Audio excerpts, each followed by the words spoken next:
plug-in hybrids make so much sense in the compact executive class, where the pure electric running can deliver fuel-free commuting with petrol-powered peace of mind for longer journeys. The BMW 3 Series really is the default option for a lot of buyers looking to buy a posh saloon. And on paper, the 330e plug-in hybrid version is just as good as you would expect. It gets an official electric running of 37 miles and a 2-litre turbocharged petrol engine to keep you going thereafter, complete with a maximum 288 brake horsepower. And it costs from around about £40,000, so that seems reasonably good value next to this, the Volvo S60 T8, which costs from £50,000, but it does take a rather different approach to the plug-in hybrid saloon recipe, because this has got 381 brake horsepower in total. However, it does also have a similar 36-mile electric range.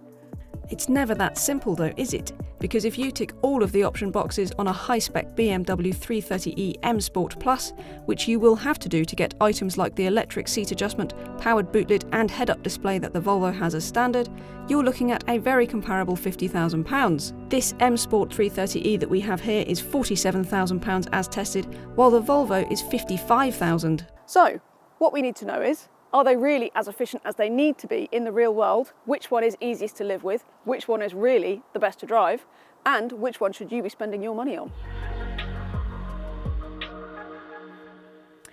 Efficiency, of course, is going to be one of the most important areas for anyone buying one of these cars. But it is quite difficult to gauge because there are so many different ways of using the plug-in hybrid technology. Of course, you can just stick it in hybrid mode and let the car do what it deems best as it shuffles between petrol and electric power.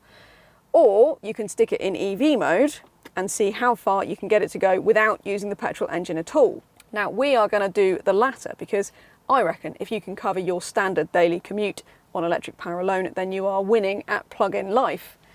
So I have got a full battery. It's a bit cold outside, so that is going to affect things because cold weather will always eat away at electric battery range. And I'm going to stick the car on 21.5 degrees, my preferred temperature. I'm going to have the heated seat on low because I'm a cold person, so I like heated seats. I'm going to go for radio 6, and that is me done. We have got a test route set, which is roughly equal parts motorway, town roads and country.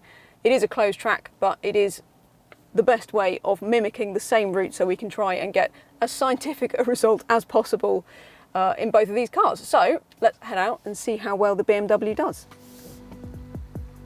Don't forget that cold weather will always eat away at the potential electric range in any plug-in vehicle.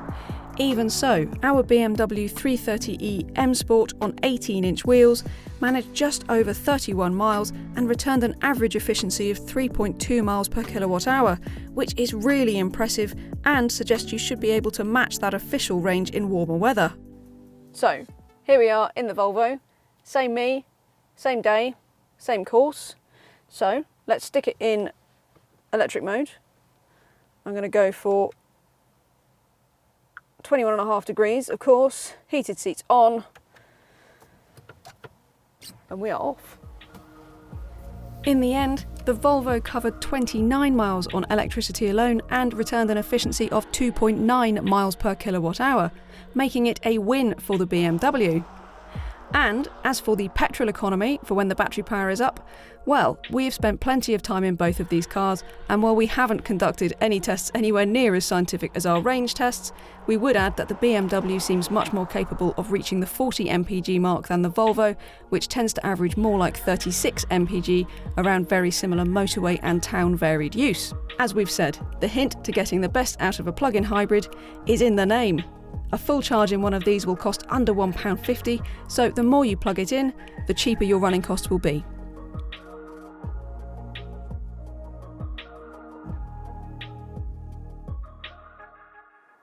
Charging these two cars is fairly easy and quick. So to start with, you just pop open the flap on the front wing and plug them in. And because they have quite small batteries, so 12 kilowatt hour in the BMW and 11.6 in the Volvo S60, then they will also charge up quite quickly. Now, Volvo will charge you £50 for one of these, while BMW will charge you a couple of £100. But it's worth adding because it doesn't only give you access to the public car chargers or a home wall box, but it also means that you get a slightly faster charge, because if you use this, then you'll get a full charge into these cars in around about 3 to 3.5 hours. Even if you do pay for the optional Type 2 cable, both cars have a maximum charging rate of around 3.7 kilowatts, so while you can charge at any Type 2 AC charger or home wall box, 3.5 hours is the fastest charge you'll ever get regardless of how powerful the charge point itself might be. For all of that, many owners will live perfectly happily with the standard 3-pin cable provided with both cars. Use this to plug into a normal domestic socket and you'll get a full charge in well under 6 hours. Both cars also get phone apps that allow you to remotely monitor and control the charging status, as well as to preset the cabin temperature. Charging speeds aren't the be-all and end-all of living with a plug-in car though. There is also storing the cables, and on that front, BMW does really well. So you get this nice underfloor storage in here. It's not faultless because it's quite shallow, but if you pack the cables carefully, you can squeeze them in and keep them out of the way. So that's far from faultless, but it is a lot better than what you get in the Volvo, which is absolutely no dedicated cable storage at all. And I have to say, it's very un-Volvo-like. This company's normally very good at factoring in really useful practical touches, but with the S60 T8, you've just got a boot and some cables flapping around in there loosely, which is not great at all. Given the very similar charging times on these two, it comes down to that cable storage, and so the win here goes to the BMW.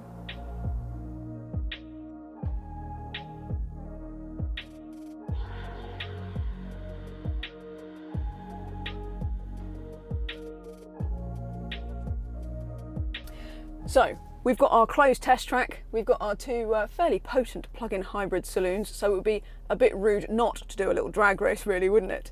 Now, I have to say the safe money is on the Volvo for this because it's got 4-wheel drive and it's got, with the Polestar software, 395 brake horsepower, which is madness. Think about that, there's 4.4 second claim 0 to 62 in that, which is, you know, it's proper BMW kind of M2 style, isn't it? It's a bit mad.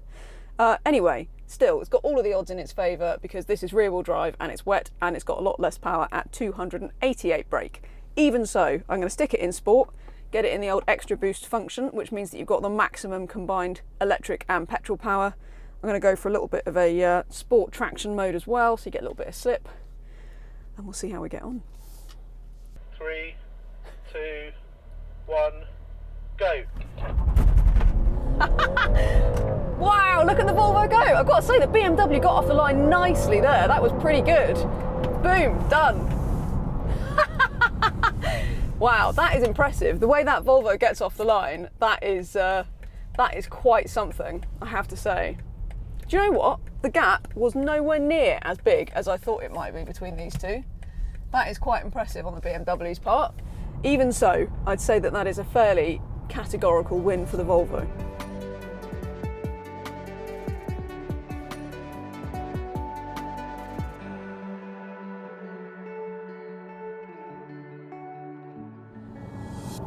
Since the Volvo won our little race, I thought I would start with this in the which one's best to drive section, because that seems only reasonable, doesn't it? I mean, this car has got pushing on for 400 brake horsepower. It's really, you know, it's got a lot of go.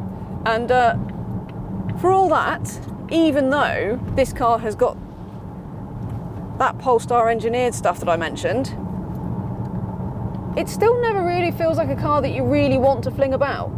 Of course, it's 4-wheel drive, so even though it's a little bit greasy around here at the moment, it is...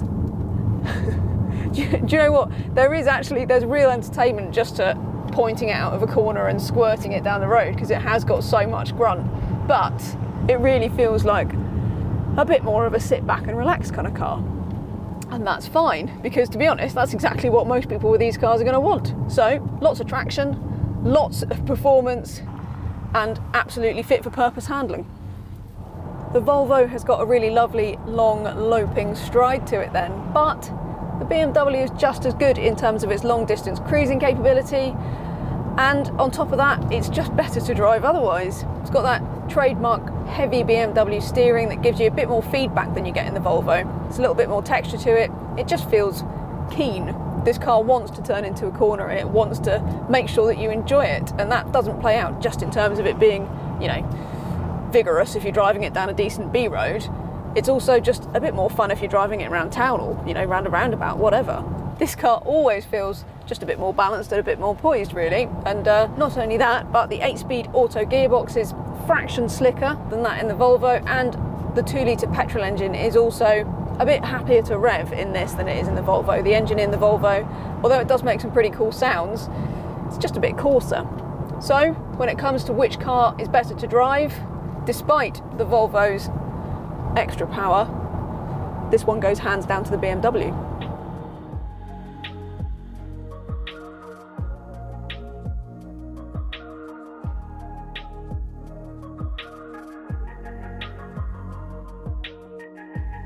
Being fun and involving is one thing, but what about ride comfort and on-road refinement? Well, neither car is uncomfortable, but somewhat surprisingly, the BMW is a little better. Both cars ride on standard suspension and 18-inch wheels in this test, but the BMW has got a well-controlled, supple ride comfort that just betters the Volvo's fractionally more jarring response over potholes.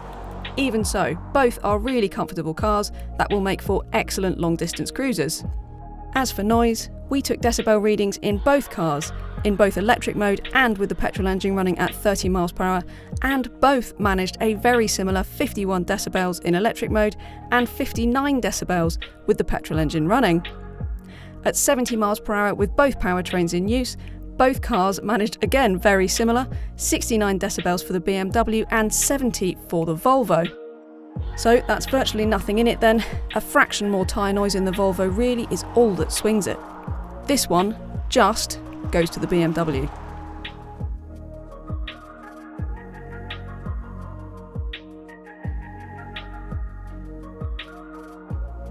When it comes to boot space, the Volvo gets one over on the BMW because the S60 has got 390 litres of boot space compared to the BMW's 375.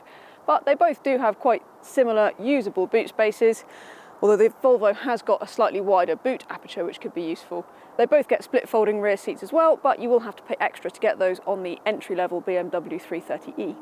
There is plenty of space for two adults to get comfortable in the back of either of these cars, but the Volvo does offer a little more legroom. Up front, the Volvo's cabin is a lovely looking place that's got the Scandi boutique feel that really sets the brand apart, complete with a great driving position and superbly comfortable seat. Even so, it is let down by the infotainment which, while easy enough to use, lags behind the BMW for graphics quality and ease of use, not to mention that you have to pay £300 to get Apple CarPlay and Android Auto. The BMW's cabin is a touch darker, and the standard manual seat adjustment is a bit of a faff, so you will want to pay the extra to get electric seat adjustment and adjustable lumbar support. Mind you, the layout, the damping of the switchgear, the general perceived quality in the BMW is great, and this is one of the best in-car infotainment systems bar none. Every 330e gets this wide touchscreen that can also be controlled via the rotary controller or by a very effective voice control system. It gets most of the functions you could want, including Apple CarPlay as standard, although there is no option for Android Auto. Both systems get standard nav that can show you where the nearest charger is. Overall, it is a tough call because the general design and feel of the Volvo's interior is great, but on balance, the BMW's infotainment system and slightly better perceived quality give it the nod here.